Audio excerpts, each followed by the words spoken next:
오늘 본문의 말씀을 가지고 열매 없는 무화과 나무라는 제목으로 함께 말씀 나누도록 하겠습니다. 지난 한 주간 특별 새벽 기도회가 있었는데요.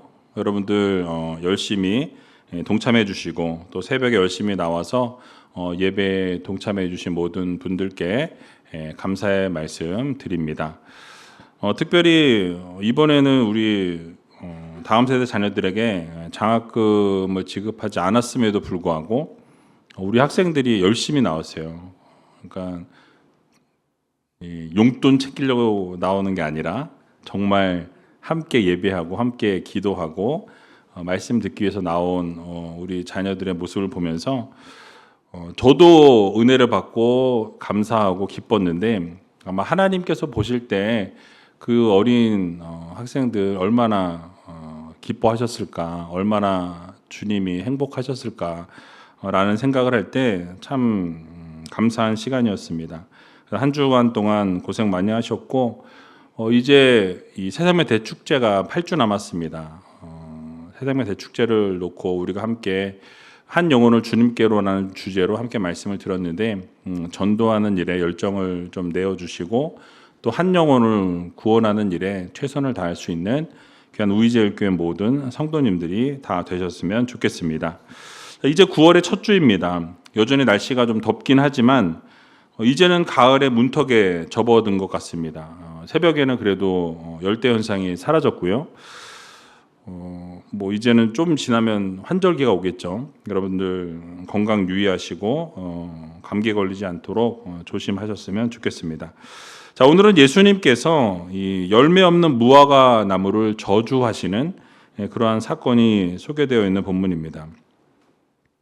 제가 미국에 있을 때 나성안익교회에서 사역을 했습니다.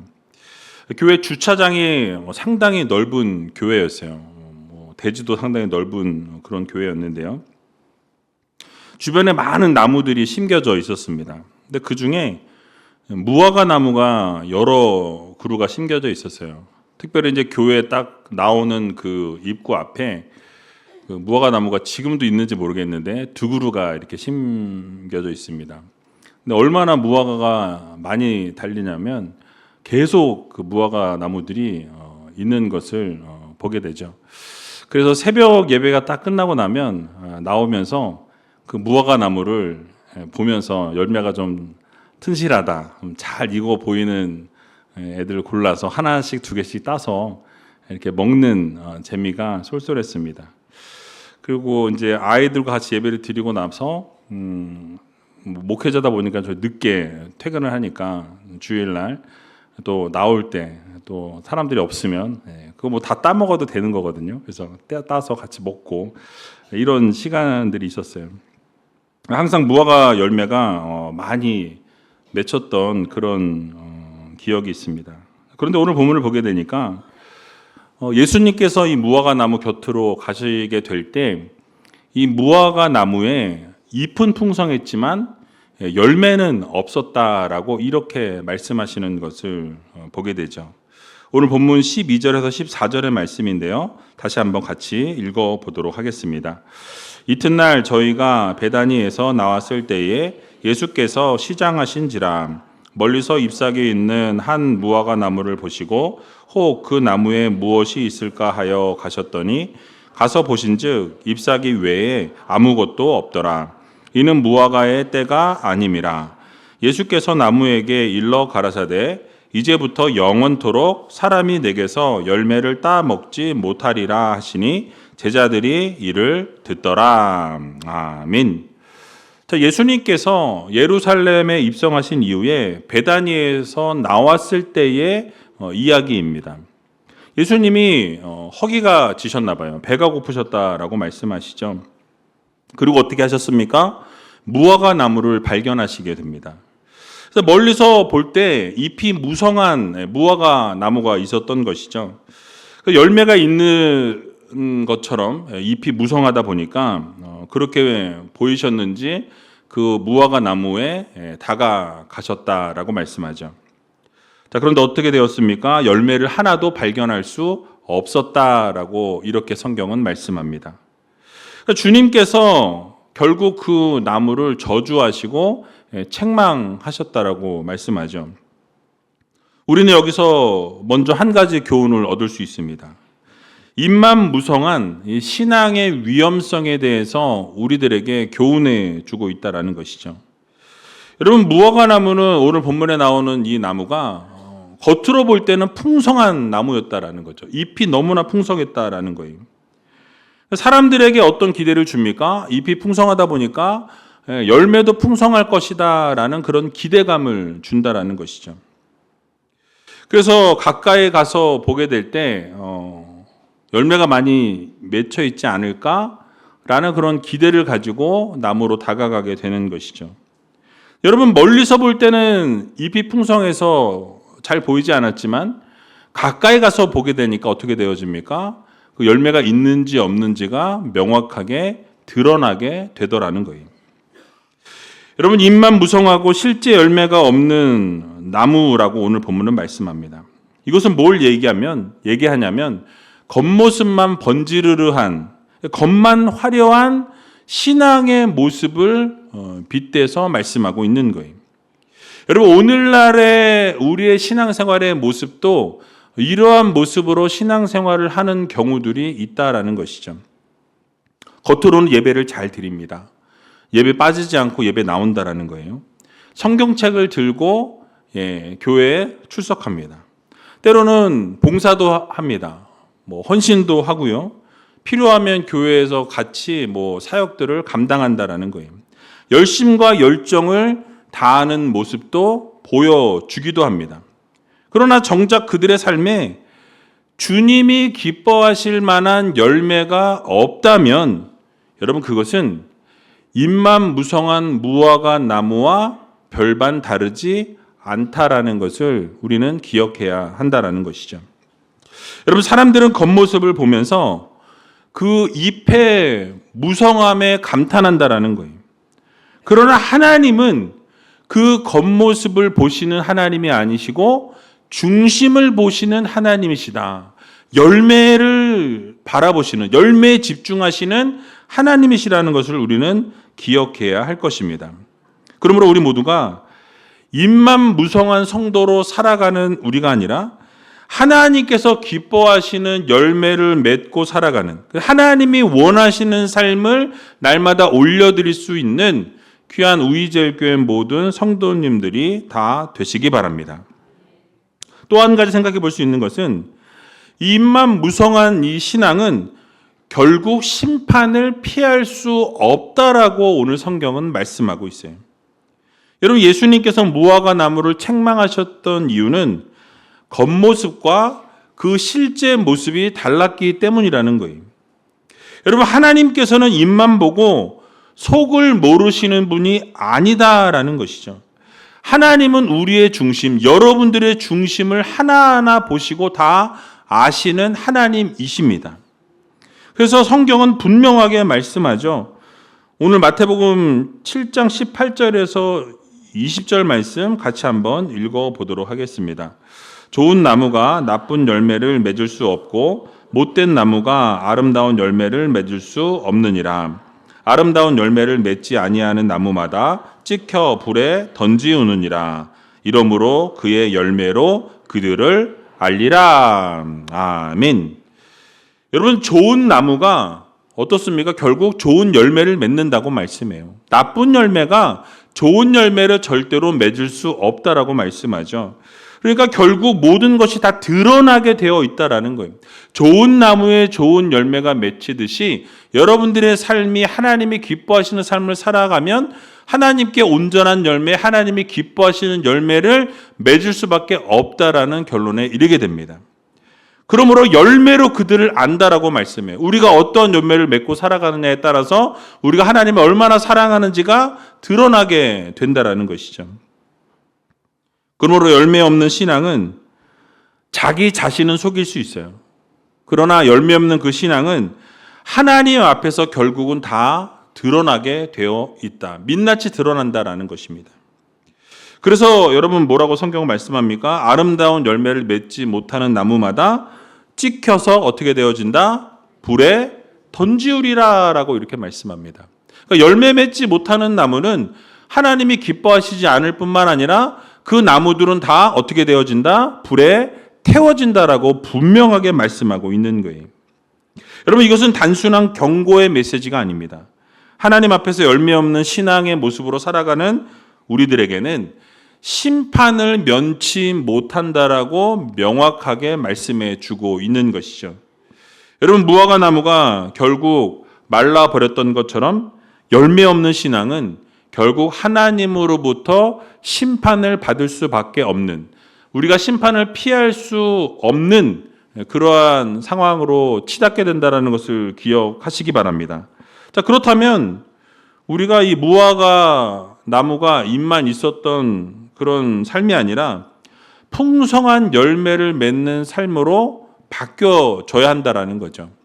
여러분, 그러면 어떻게 해야 우리가 풍성한 열매를 맺을 수 있는지 성경을 통해서 잠깐 살펴보기를 원합니다. 여러분, 먼저는 예수님께서 예수님 안에 거할 때 너희는 열매를 맺게 된다라고 분명하게 말씀하시는 것을 보게 되죠. 요한복음 15장 5절에 보니까 이렇게 말씀합니다. 같이 한번 읽어보겠습니다.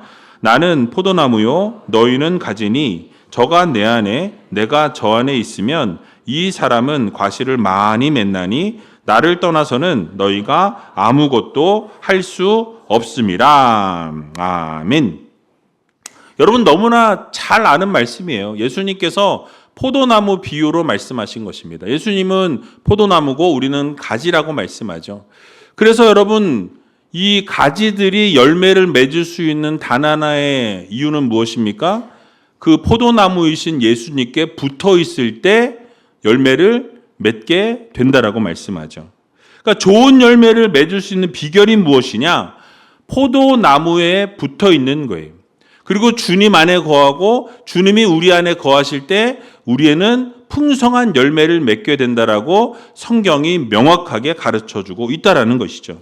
그러니까 주님께 붙어 있을 때 열매를 맺게 되고 주님 안에 거하게 되고 주님이 우리 안에 거하시면 우리는 열매를 맺는 풍성한 삶을 살게 됨을 여러분 모두 믿으시기 바랍니다. 그런데 주님을 떠난 삶은 어떻게 되어집니까?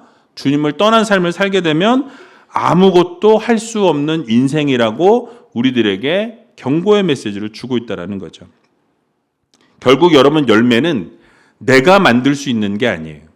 내가 주님께 붙어 있고 내가 주님 안에 거할 때 주님께서 나의 삶의 열매를 맺게 하신다라는 이 사실을 여러분 모두 믿으시고 주님의 임재 안에 머물고 주님 안에서 열매를 많이 맺을 수 있는 귀한 우리제일교회 모든 성도님들이 다 되시기 바랍니다.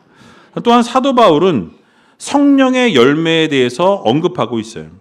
갈라디아서 5장 22절에서 23절 말씀인데요. 같이 한번 읽어보도록 하겠습니다. 오직 성령의 열매는 사랑과 희락과 화평과 오래 참음과 자비와 양성과 충성과 온유와 절제니 이 같은 것을 금지할 법이 없느니라. 아멘. 여러분, 뭐라고 말씀합니까? 결국 성령의 열매, 성령이 함께 하시게 될 때 우리가 맺는 열매를 말씀하고 있어요. 그러니까 성령께서 우리의 삶에 함께 하시고 동행하시게 될 때 우리의 삶에는 성령의 이 9가지 열매들이 주렁주렁 맺히게 된다라고 말씀하고 있는 것이죠.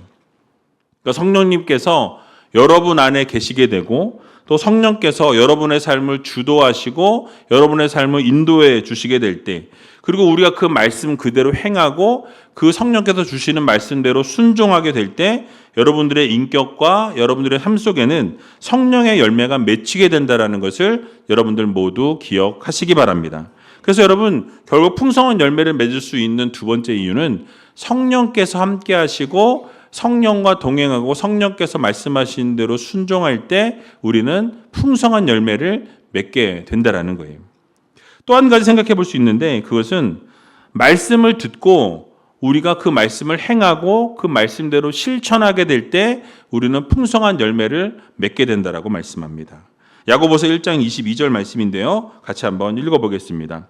너희는 도를 행하는 자가 되고 듣기만 하여 자신을 속이는 자가 되지 말라. 아멘.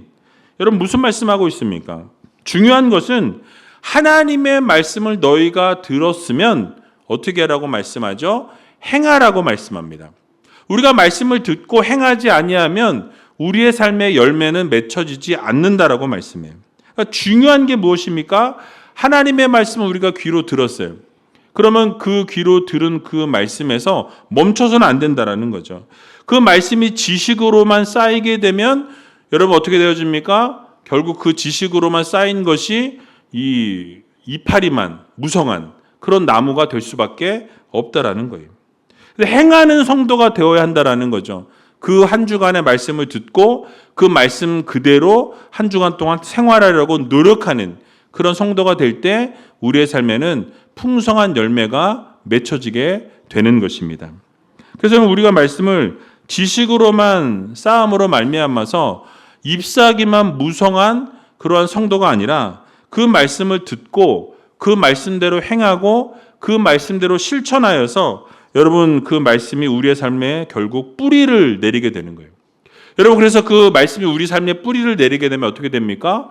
그 뿌리를 통하여 열매를 맺게 되는 거예요. 결국 풍성한 열매를 맺게 된다라는 것이죠.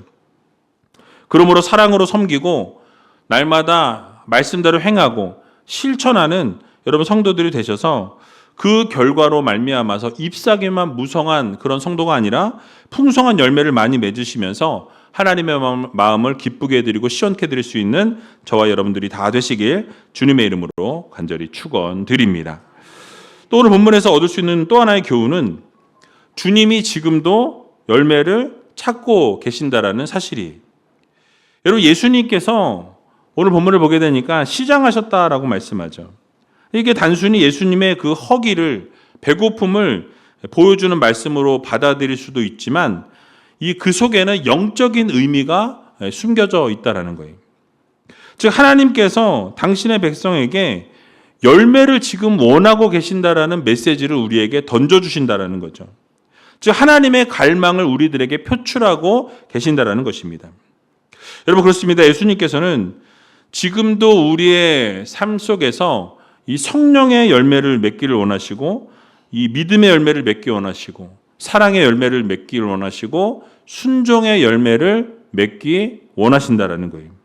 그래서 그러한 열매들을 지금 여러분의 삶 속에서 하나하나 찾기를 원하고 계신다라는 것이죠. 그래서 여러분 앞에서도 언급을 드렸지만 예수님께서는 이 무화과 나무로 가까이 가시면서 이 열매를 확인하셨다라고 말씀하죠. 멀찍이 떨어져서 대충 보았을 때는 그 열매가 보이지 않았다라는 거예요. 있는지 없는지 알 수 없었다라는 거죠. 그러나 가까이 나무의 곁으로 갔을 때 어떻게 되어집니까? 그때 발견하게 되죠. 아무 열매도 맺지 못했던 무화과 나무였음을 아시게 된 거예요. 여러분 주님께서도 지금 오늘을 살아가는 우리들의 삶에 찾아오신다라는 거예요. 여러분 다가오신다라는 거예요. 그리고 동일하게 무엇 하십니까? 여러분의 삶을 들여다 보신다라는 거예요.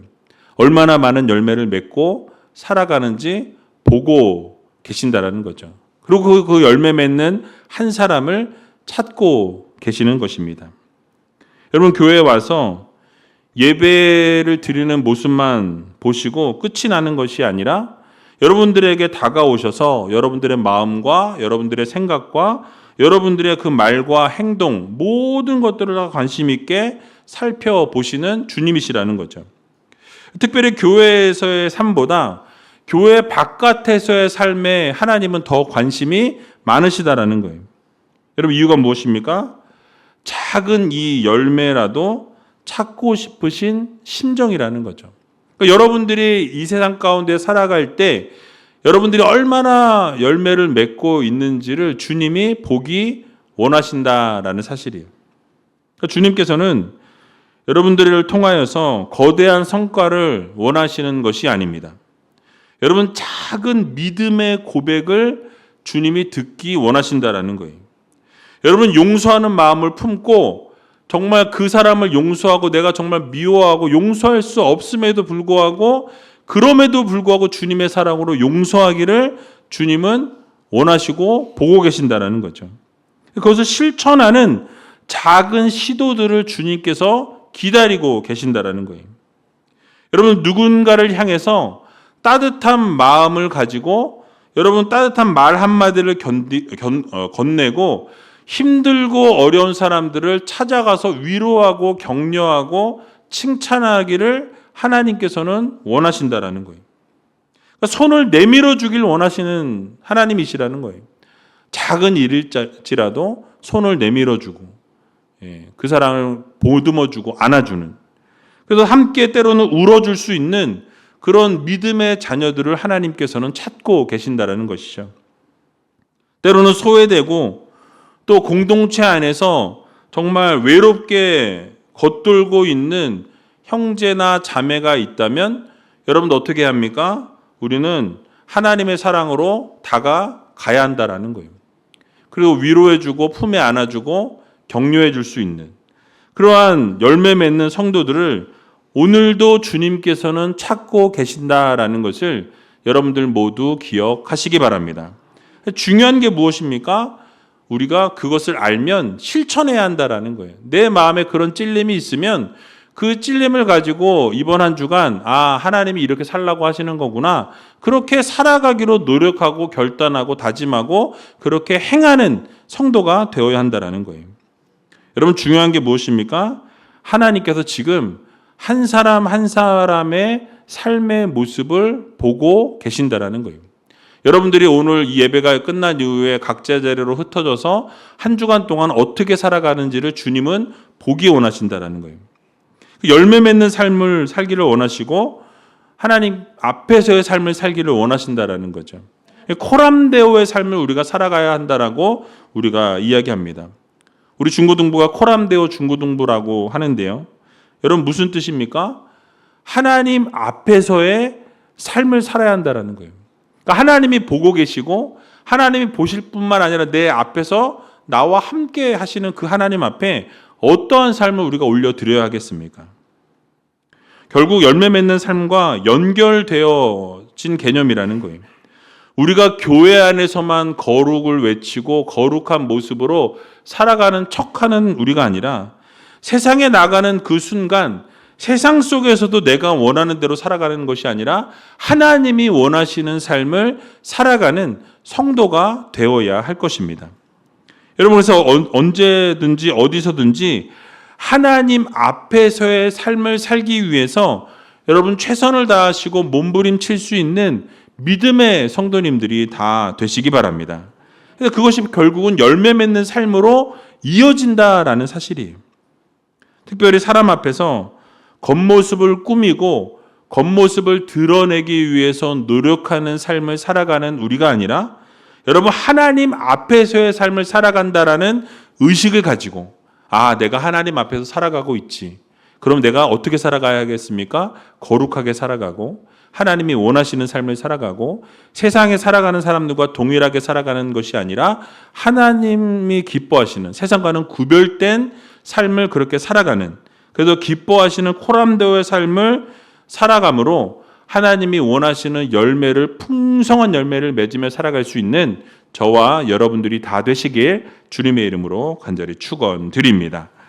이제 마지막으로 때를 핑계로 미루지 말라고 말씀하고 계세요. 여러분 오늘 본문 13절 하반절을 보게 되니까 무화과의 때가 아님이라라고 이렇게 말씀합니다. 그러니까 문자적인 의미를 먼저 우리가 생각해 보면 여러분 팔레스틴 지역에서는 이 무화과가 2번의 열매를 맺는다 그래요. 이른 열매는 봄에서부터 이 초여름 5월에서 한 6월 정도에 이 작은 열매들이 잎이 나면서 같이 열매가 맺혀진다라는 거죠. 근데 잎이 나올 때쯤에 작은 열매가 맺히게 되는데 그 열매는 그렇게 맛이 있지 않고 작다라는 거죠. 근데 본격적인 열매는 8월 달 후반부터 9월 초에 그 정식으로 수확하는 열매들이 맺혀진다라는 거예요. 그때 그 열매는 맛있다라는 것이죠. 즉 예수님께서 다가가셨던 그 시기는 본격적인 수확철이 아니었기 때문에 큰 열매가 아마 없었을 거예요. 그러나 잎이 무성했기 때문에 적어도 작은 열매들은 맺혀 있을 거라고 주님은 생각하신 거죠. 기대가 있었다라는 거예요. 여러분 그런데 예수님께서 가까이 가 보셨을 때 어떠했습니까? 입만 무성하고 아무것도 없었다라는 거예요. 여러분, 이게 바로 핵심입니다. 여기서 바로 상징하는 의미가 무엇입니까? 바로 무화과 나무는 이스라엘 백성들을 상징한다라는 거예요. 그래서 여기서 무화과의 때가 아닙니다라고 말씀하신 것은 이스라엘 백성들이 하나님이 기대하시는 그 때를 지금 놓치고 있다라는 거예요. 그러한 영적 상태에 놓여 있는 이스라엘 백성들이라고 말씀하고 계신 것이죠. 겉으로는 그들이 어땠습니까? 성전의 제사를 따박따박 잘 드렸다라는 거예요. 율법을 그대로 잘 지켰다라는 거예요. 그러니까 종교적인 행사들을 계속해서 잘 진행했다라는 것입니다.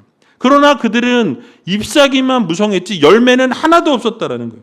실제로는 믿음과 사랑과 순종의 열매는 그들에게서 찾아볼 수 없었다라는 것을 말씀하고 있습니다. 즉 이스라엘이 영적인 불순종과 영적인 결핍 상태에 있었다라는 것을 주님께서 간접적으로 보여주시고 암시하고 계신다라는 거죠. 여러분, 이 사실을 오늘을 살아가는 우리들에게 적용해 보면 이렇습니다. 여러분, 우리가 자주 하는 말이 여러분 무엇입니까? 아직은 때가 아니라고 말한다라는 거예요. 우리가 조금 더 준비되면 감당하겠습니다. 우리가 좀 상황이 나아지면 순종하겠습니다. 시간이 좀 생기면 그때가 되어서 나오겠습니다. 형편이 좋아지면 그 형편이 좋아진 그때에 하겠습니다. 여유가 좀 생기면 그때 하겠다라고. 그래서 공부할 때이고 지금 일할 때이고 그렇기 때문에 예배할 때가 아니라는 거예요. 교회 나올 때가 아니라는 거예요. 그러면서 나중에 돈 많이 벌고 내가 원하는 그 자리까지 가고 내가 원하는 만큼을 벌면 그 이후에 시간을 보고 그때가 되면 오겠다라고 하는 거죠. 여러분, 실제로 그렇게 해서 돌아오는 분들은 거의 없다라는 거예요. 여러분, 우리가 잊지 말아야 될 것은 우리 모두가 하나님께서 말씀하실 때에 순종하는 것을 미뤄서는 안 된다라는 거예요. 여러분, 주님은 때를 따지지 않으신다라는 거죠. 오늘, 지금, 이 자리에서 우리가 결단하고 다짐하고 열매 맺는 삶으로 살아가기로 하나님 앞에 약속하고 그렇게 그 열매 맺는 삶을 살기 위해서 최선을 다하는 성도가 되기를 하나님은 원하신다라는 거예요. 순종하기를 원하신다라는 거예요. 여러분, 순종을 내일로 미뤄서는 안 된다라는 것이죠. 오늘 바로 순종하고 다짐하고 결단하고 선택하는 그런 성도님들이 다 되시기 바랍니다. 여러분, 그렇습니다. 신앙의 열매는 한순간에 맺혀지는 게 아니에요. 이 믿음이라는 것이 갑자기 성장하고 여러분, 신앙이라는 것이 갑자기 막 커지는 게 아니에요. 작은 순종들이 모여서 작지만 하나님 말씀하실 때 그 작은 그 말씀에 순종하는 것이 계속해서 쌓이다 보면 결국 그 작은 순종이 큰 열매로 바뀌어지는 것입니다. 그러니까 하나님께서 기뻐하시는 열매로 드러나게 된다는 거예요. 여러분, 오늘 기도하는 작은 시간들이 모여서 내일의 믿음으로 세워지게 되는 것입니다. 놀라운 응답으로 기적으로 역사하게 된다는 거예요. 여러분들이 내뱉는 작은 감사가 할 수 없는 상황에서 감사하는 그 감사의 고백이 내일의 기쁨으로 바뀌어진다는 거예요. 여러분, 결국 우리가 잊지 말아야 될 것이 무엇입니까? 작은 여러분들의 그 순종이 큰 열매로 나오게 된다는 것을 여러분 모두 믿으시고 순종할 수 없음에도 불구하고 하나님의 말씀에 순종할 수 있는 믿음의 성도님들이 다 되시기 바랍니다. 그렇게 될 때 결국 우리는 큰 열매를 맺게 되고 승리하는 열매를 쟁취하게 된다는 거예요. 이런 말씀을 맺겠습니다. 예수님께서는 이 무화과 나무 사건을 통해서 제자들에게 또 오늘을 살아가고 있는 우리들에게 말씀하고 계십니다. 입만 무성한 삶을 살지 말고 입만 무성한 그런 신앙생활 하지 말고 열매 맺는 신앙생활을 하라고 우리들에게 말씀하고 계신다라는 거예요. 또 주님께서 우리 곁으로 다가오셔서 여러분의 삶을 들여다보고 계십니다. 그럴 때 주님이 기뻐하실 만한 열매를 맺는 믿음의 성도들이 되어야 할 것입니다. 잎사귀만 무성하고 열매 없는 그런 신앙인의 삶이 아니라 여러분 하나님이 기뻐하시고 하나님이 즐거워하실 만한 열매를 날마다 맺을 수 있는 하나님의 귀한 자녀들이 다 되시기 바랍니다. 여러분 얼마나 기회가 좋습니까? 이번에 새생명 대축제 때 여러분들이 기도하는 8주 동안 기도하면서 그분들을 놓고 기도할 때 열매가 맺혀지면 하나님이 너무너무 기뻐하시는 거예요. 너무너무 즐거워하시는 거예요. 여전히 때가 아니라고 우리가 변명하지만 여러분 그 변명은 변명에 지나지 않는다라는 거예요. 말씀하시는 대로 즉각적으로 순종하고 그 말씀을 따르게 될 때 결국 하나님께서 놀라운 기적의 역사를 이루시고 하나님께서 여러분의 삶에 놀라운 것으로 채워주신다라는 이 사실을 여러분 모두 믿으시고 날마다 하나님 앞에 즉각적으로 순종하고 그 말씀대로 행할 수 있는 저와 여러분들이 다 되시길 주님의 이름으로 간절히 축원드립니다.